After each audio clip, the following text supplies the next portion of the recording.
रहने पर ही करनी चाहिए। अच्छा, आज जो है विश्वकर्मा जयंती है, तो भगवान विश्वकर्मा जो हैं, ये विश्व का मतलब होता है सबको, सारे संसार को जिसने बनाया है, कर्मा माने बनाना, सारे संसार को जिसने बनाया है उस परमात्मा का नाम भी विश्वकर्मा है। आगे चलकर के जब मनुष्य की सृष्टि मनुष्य की परमात्मा ने बनाई, धीरे धीरे लोगों ने सभ्यता सीखी, और सभ्यता सीखकर सबसे पहले मिट्टी के बर्तन बने। पहले काहे के बर्तन बने? जो सभ्यता शुरू हुई तो मिट्टी के बर्तन बने, मिट्टी के सिक्के बनाए गए, और मिट्टी के पात्रों में ही चीज़ें इधर उधर ले जाती थी।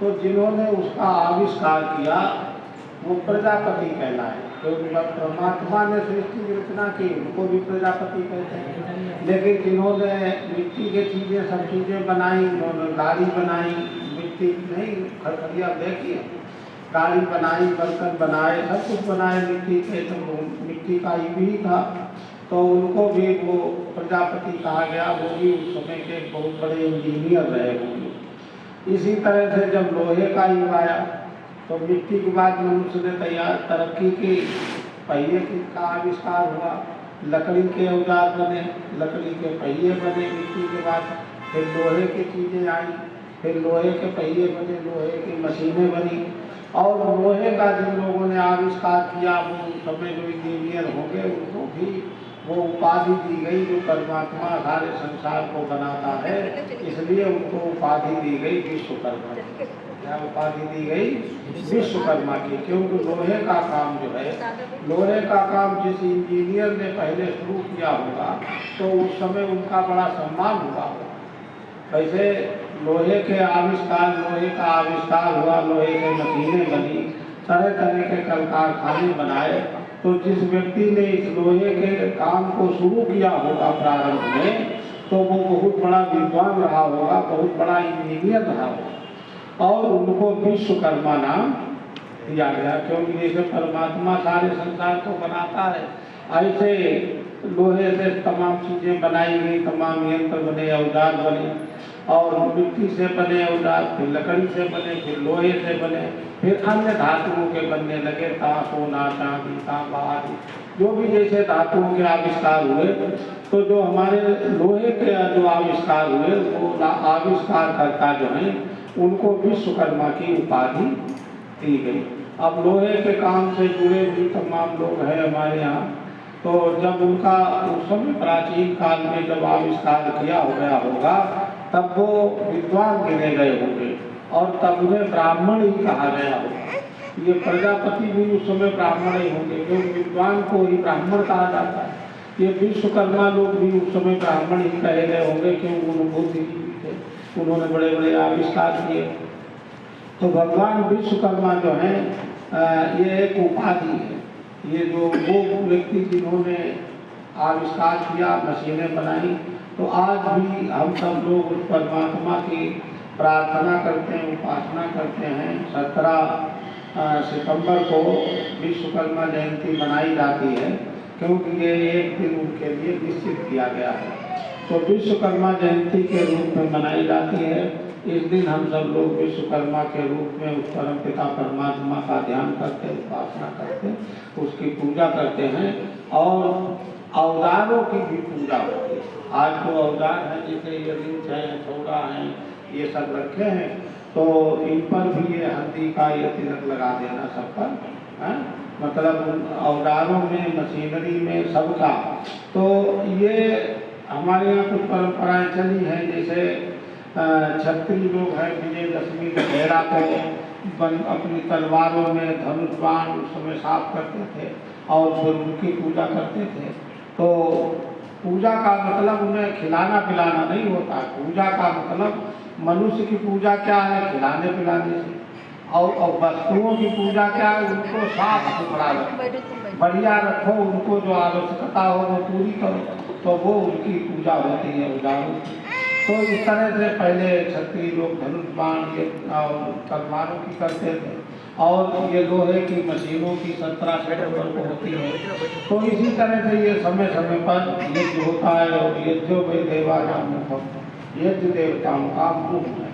यज्ञ से सभी देवता जितने भी हैं उन सबको इससे तृप्ति होती है, क्योंकि और कोई ऐसा तरीका नहीं है जिससे हम सब देवताओं को दे सकें। अच्छा, मान लो तुम मिठाई भी खिलाने जाओ तो एक मंदिर में जाओ, 2 में जाओगे, 3 में जाओ, सब में थोड़े चले जाओ। अच्छा, अब जाओगे अपने देवी देवताओं में जाओगे, मान लीजिए तुम मंदिर में जाओगे, मस्जिद में नहीं जाओगे, है तो जो मस्जिद में जाएगा तो मंदिर में नहीं जाएगा।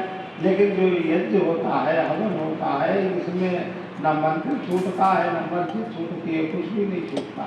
इसकी जो सुगंध है वो पूरे हर क्षेत्र में हर कण हो जाती है। इससे पशु पक्षी भी नहीं छूटता है। इसमें इसकी सुगंध पशु पक्षी चींटी चुनमुनी जो भी है वो सबको मिलती है और वनस्पतियों को भी मिलती है। पेड़ पौधा है, प्रकाश संश्लेषण की क्रिया से अपना भोजन बनाते हैं, उनको भी इसकी सुगंध। इसीलिए कहा गया यज्ञो वे देवानाम सुखम, यज्ञ जो है देवताओं का मुख। हमें देवताओं को खिलाना है तो क्या करें, उनके मुँह में डालें। आज जो है ये देव पूजन हुआ, देवताओं के मुँह में सामग्री समर्पित की गई है, ये देवताओं को प्राप्त। और कहा जाता प्रसाद चढ़ाया जाता, चढ़ता कब है, जब हम देवता के मुँह में डालते हैं। और अगर उस मुँह में ना डाले, कहीं मंदिर मूर्ति में इसे लगा है तो वो चढ़ेगा ऊपर या गिरेगा? वो गिरेगा, चढ़ेगा नहीं। चढ़ता कब है, जब हम अग्नि देवता को समर्पित करते हैं, क्योंकि ये देवताओं का मुँह है। अच्छा, देवताओं को मुँह के बाहर डालोगे तो वो थोड़े चढ़ेगा। कौन सा प्रसाद चढ़ेगा, जो देवता के मुँह में समर्पित किया, और जो मुँह से बाहर रह जाएगा वो गिरा रहेगा। और वो तो उसे कौन खाएगा, चींटी खाए, कौवा खाए, कुत्ता खाए और झाड़ फूक के नाली में जाए, यही तो होता है। अच्छा, जो हम यज्ञ देवता को देवताओं के मुँह में समर्पित करते हैं, वो चढ़ता इतनी ऊंचाई पर कोई नाप नहीं सकता, इतने क्षेत्र में फैलता है, कोई उसको नाप नहीं सकता है। और उसमें जड़ और चेतन सभी को लाभ होता है। जो जड़ पदार्थ हैं उन्हें भी और वो चेतन चीजें हैं उन्हें भी लाभ होता है। इसलिए देवताओं का मुँह है अग्नि। अग्नि देवता की पूजा के लिए हम लोगों को यज्ञ करना चाहिए, यही देवताओं का पूजन है। और जिन घरों में यज्ञ होता है, हमने देखा झोपड़ियाँ बनी थी और उन्होंने यज्ञ करना शुरू किया, महल खड़े हो गए। यज्ञ हमेशा ऊपर उठने की बताता है और उसका प्रभाव भी ऊपर उठने का और फैलने का। तो जिन घरों में यज्ञ होता है, जो यज्ञ को अपना लेते हैं, एक तो उनका संसार में यश फैलता है पूरे संसार में, और वो निरंतर उन्नति की ओर बढ़ते हैं। जिन घरों में यज्ञ का प्रारंभ हुआ वो गरीब और कमजोर नहीं रहे, महल खड़े हुए, तालिकाएँ बन गई। तो इसलिए यज्ञ को घर में जरूर करना चाहिए। और यज्ञों में विष्णु, यज्ञ विष्णु, ये जहाँ भी होगा वहाँ लक्ष्मी का निवास होगा।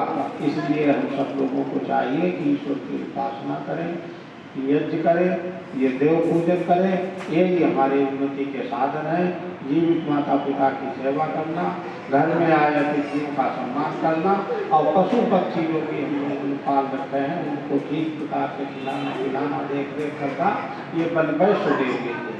हर गृहस्थ को ये 5 चीज रोज करते रहना चाहिए, तो उसका जीवन हमेशा सुखी रहेगा, खुशहाल रहेगा, वो दिन पर दिन तरक्की करेगा। तो आज भी ये यहाँ पर ये संपन्न हुआ।